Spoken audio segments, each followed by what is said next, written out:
Tiago, capítulo 1. Tiago, servo de Deus e do Senhor Jesus Cristo, às 12 tribos dispersas entre as nações. Saudações. Meus irmãos, considerem motivo de grande alegria o fato de passarem por diversas provações, pois vocês sabem que a prova da sua fé produz perseverança, e a perseverança deve ter ação completa, a fim de que vocês sejam maduros e íntegros, sem lhes faltar coisa alguma. Se algum de vocês tem falta de sabedoria, peça a Deus, que a todos dá livremente, de boa vontade, e lhe será concedida. Peça, porém, com fé, sem duvidar, pois aquele que duvida é semelhante à onda do mar, levada e agitada pelo vento. Não pense tal homem que receberá coisa alguma do Senhor. É alguém que tem mente dividida e é instável em tudo o que faz. O irmão de condição humilde deve humilhar-se quando estiver em elevada posição. E o rico deve orgulhar-se se passar a viver em condição humilde, porque passará como a flor do campo. Pois o sol se levanta, traz o calor e seca a planta. Cai então a sua flor, e é destruída a beleza da sua aparência. Da mesma forma o rico murchará em meio aos seus afazeres. Feliz é o homem que persevera na provação, porque depois de aprovado, receberá a coroa da vida que Deus prometeu aos que o amam. Quando alguém for tentado, jamais deverá dizer: estou sendo tentado por Deus, pois Deus não pode ser tentado pelo mal, e a ninguém tenta. Cada um, porém, é tentado pela própria cobiça, sendo por esta arrastado e seduzido. Então a cobiça, tendo engravidado, dá à luz o pecado. E o pecado, após ter se consumado, gera a morte. Meus amados irmãos, não se deixem enganar. Toda boa dádiva e todo dom perfeito vem do alto, descendo do Pai das luzes, que não muda como sombras inconstantes. Por sua decisão ele nos gerou pela palavra da verdade, para que sejamos como que os primeiros frutos de tudo que ele criou. Meus amados irmãos, tenham isto em mente. Sejam todos prontos para ouvir, tardios para falar e tardios para irar-se, pois a ira do homem não produz a justiça de Deus. Portanto, livrem-se de toda impureza moral e da maldade que prevalece, e aceitem humildemente a palavra implantada em vocês, a qual é poderosa para salvá-los. Sejam praticantes da palavra, e não apenas ouvintes, enganando-se a si mesmos.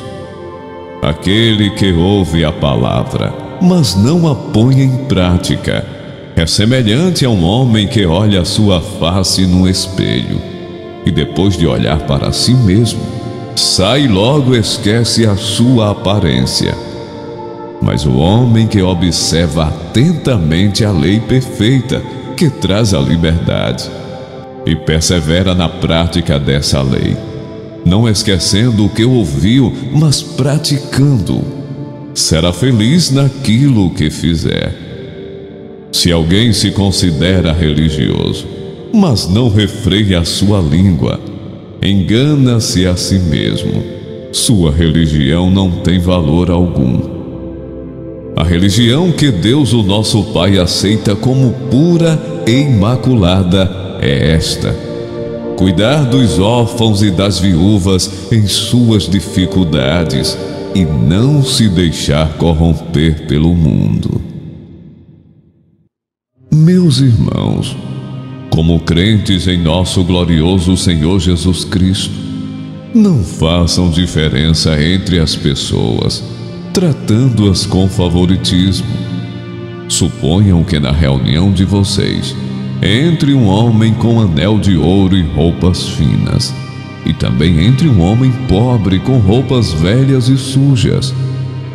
Se vocês derem atenção especial ao homem que está vestido com roupas finas e disserem: aqui está um lugar apropriado para o Senhor, mas disserem ao pobre: você fique de pé ali, ou sente-se no chão, junto ao estrado onde ponho os meus pés, não estarão fazendo discriminação, fazendo julgamentos com critérios errados. Ouçam, meus amados irmãos, não escolheu Deus os que são pobres aos olhos do mundo, para serem ricos em fé e herdarem o reino que Ele prometeu aos que o amam. Mas vocês têm desprezado o pobre. Não são os ricos que oprimem vocês? Não são eles os que os arrastam para os tribunais? Não são eles que difamam o bom nome que sobre vocês foi invocado? Se vocês de fato obedecerem à lei real, encontrada na Escritura, que diz: ame o seu próximo como a si mesmo, estarão agindo corretamente. Mas se tratarem os outros com favoritismo, estarão cometendo pecado e serão condenados pela lei como transgressores. Pois quem obedece a toda a lei, mas tropeça em apenas um ponto, torna-se culpado de quebrá-la inteiramente. Mas aquele que diz: não adulterarás, também disse: não matarás. Se você não comete adultério, mas comete assassinato, torna-se transgressor da lei. Falem e ajam como quem vai ser julgado pela lei da liberdade, porque será exercido juízo sem misericórdia sobre quem não foi misericordioso. A misericórdia triunfa sobre o juízo. De que adianta, meus irmãos, alguém dizer que tem fé, se não tem obras? Acaso a fé pode salvá-lo? Se um irmão ou irmã estiver necessitando de roupas e do alimento de cada dia, e um de vocês lhe disser: vá em paz, aqueça-se e alimente-se até satisfazer-se, sem porém lhe dar nada, de que adianta isso? Assim também a fé, por si só, se não for acompanhada de obras, está morta. Mas alguém dirá: você tem fé, eu tenho obras. Mostre-me a sua fé sem obras, e eu lhe mostrarei a minha fé pelas obras. Você crê que existe um só Deus? Muito bem. Até mesmo os demônios creem e tremem. Insensato. Quer certificar-se de que a fé sem obras é inútil? Não foi Abraão, nosso antepassado, justificado por obras, quando ofereceu seu filho Isaque sobre o altar? Você pode ver que tanto a fé como as suas obras estavam atuando juntas, e a fé foi aperfeiçoada pelas obras. Cumpriu-se assim a Escritura que diz: Abraão creu em Deus, e isso lhe foi creditado como justiça, e ele foi chamado amigo de Deus. Vejam que uma pessoa é justificada por obras, e não apenas pela fé. Caso semelhante ao de Raabe, a prostituta. Não foi ela justificada pelas obras, quando acolheu os espias e os fez sair por outro caminho. Assim como o corpo sem espírito está morto, também a fé sem obras está morta. Meus irmãos, não sejam muitos de vocês mestres, pois vocês sabem que nós, os que ensinamos, seremos julgados com maior rigor.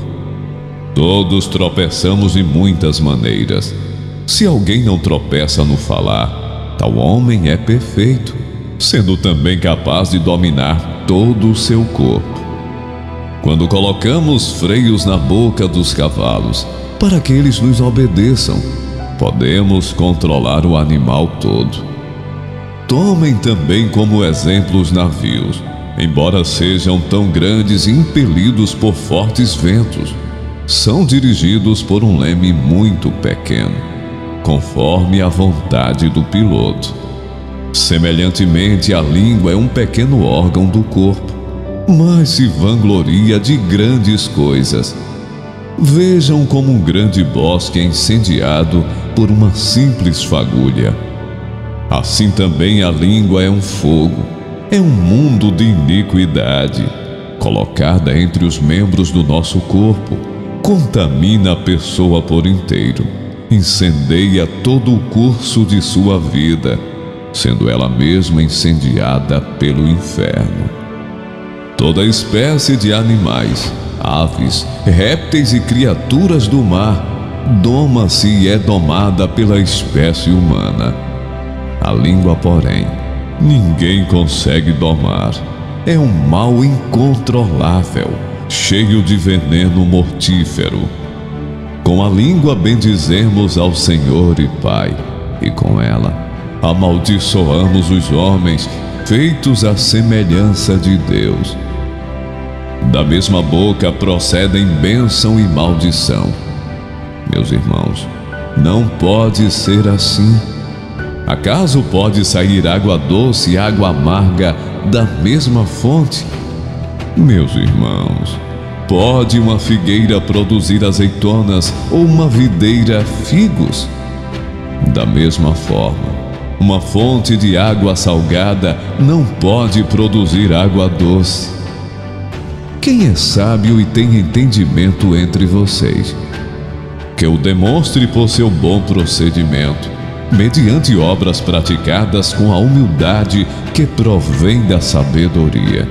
Contudo, se vocês abrigam no coração inveja amarga e ambição egoísta, não se gloriem disso, nem neguem a verdade.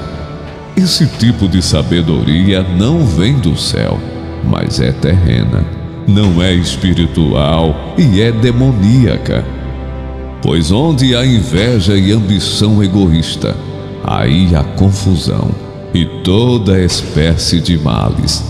Mas a sabedoria que vem do alto é antes de tudo pura, depois pacífica, amável, compreensiva, cheia de misericórdia e de bons frutos, imparcial e sincera. O fruto da justiça semeia-se em paz para os pacificadores. De onde vêm as guerras e contendas que há entre vocês? Não vêm das paixões que guerreiam dentro de vocês? Vocês cobiçam coisas e não as têm. Matam e invejam, mas não conseguem obter o que desejam. Vocês vivem a lutar e a fazer guerras. Não têm porque não pedem. Quando pedem, não recebem, pois pedem por motivos errados, para gastarem seus prazeres. Adúlteros, vocês não sabem que a amizade com o mundo é inimizade com Deus? Quem quer ser amigo do mundo faz-se inimigo de Deus. Ou vocês acham que é sem razão que a Escritura diz que o Espírito que Ele fez habitar em nós tem fortes ciúmes? Mas Ele nos concede graça maior. Por isso diz a Escritura: Deus se opõe aos orgulhosos, mas concede graça aos humildes. Portanto, submetam-se a Deus, resistam ao diabo e ele fugirá de vocês. Aproximem-se de Deus e ele se aproximará de vocês. Pecadores, limpem as mãos, e vocês que têm a mente dividida, purifiquem o coração. Entristeçam-se, lamentem e chorem. Troquem o riso por lamento e a alegria por tristeza. Humilhem-se diante do Senhor e Ele os exaltará. Irmãos, não falem mal uns dos outros.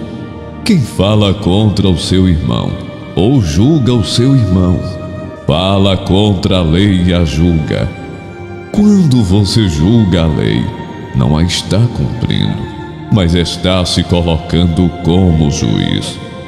Apenas um legislador e juiz, aquele que pode salvar e destruir.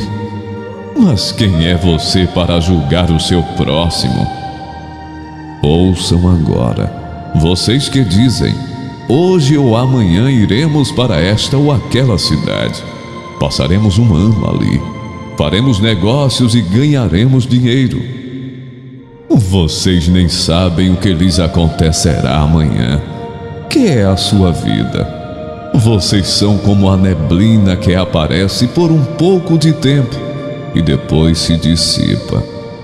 Ao invés disso, deveriam dizer: se o Senhor quiser, viveremos e faremos isto ou aquilo. Agora, porém, vocês se vangloriam das suas pretensões. Toda vanglória como essa é maligna. Pensem nisto, pois quem sabe que deve fazer o bem e não faz, comete pecado. Ouçam agora vocês ricos, chorem e lamentem-se, tendo em vista a miséria que lhes sobrevirá. A riqueza de vocês apodreceu, e as traças corroeram as suas roupas. O ouro e a prata de vocês enferrujaram, e a ferrugem deles testemunhará contra vocês, e como fogo lhes devorará a carne. Vocês acumularam bens nestes últimos dias. Vejam, o salário dos trabalhadores que ceifaram os seus campos, e que por vocês foi retido com fraude, está clamando contra vocês. O lamento dos ceifeiros chegou aos ouvidos do Senhor dos Exércitos. Vocês viveram luxuosamente na terra, desfrutando prazeres, e fartaram-se de comida em dia de abate. Vocês têm condenado e matado o justo, sem que ele ofereça resistência. Portanto, irmãos, sejam pacientes até a vinda do Senhor. Vejam como o agricultor aguarda que a terra produza a preciosa colheita, e como espera com paciência até virem as chuvas do outono e da primavera. Sejam também pacientes e fortaleçam o coração, pois a vinda do Senhor está próxima. Irmãos, não se queixem uns dos outros, para que não sejam julgados. O juiz já está às portas. Irmãos, tenham os profetas que falaram em nome do Senhor como exemplo de paciência diante do sofrimento. Como vocês sabem, nós consideramos felizes aqueles que mostraram perseverança. Vocês ouviram falar sobre a paciência de Jó e viram o fim que o Senhor lhe proporcionou. O Senhor é cheio de compaixão e misericórdia. Sobretudo, meus irmãos, não jurem nem pelo céu, nem pela terra, nem por qualquer outra coisa. Seja o sim de vocês, sim, e o não, não, para que não caiam em condenação. Entre vocês há alguém que está sofrendo? Que ele ore. Alguém que se sente feliz? Que ele cante louvores. Entre vocês há alguém que está doente? Que ele mande chamar os presbíteros da igreja, para que estes orem sobre ele e o unjam com óleo em nome do Senhor. E a oração feita com fé curará o doente. O Senhor o levantará. E se houver cometido pecados, ele será perdoado. Portanto, confessem os seus pecados uns aos outros e orem uns pelos outros para serem curados. A oração de um justo é poderosa e eficaz Elias era humano como nós. Ele orou fervorosamente para que não chovesse. E não choveu sobre a terra durante 3 anos e meio. Orou outra vez, e o céu enviou chuva, e a terra produziu os seus frutos. Meus irmãos, se algum de vocês se desviar da verdade e alguém o trouxer de volta, lembrem-se disso. Quem converte um pecador do erro do seu caminho, salvará a vida dessa pessoa e fará que muitíssimos pecados sejam perdoados.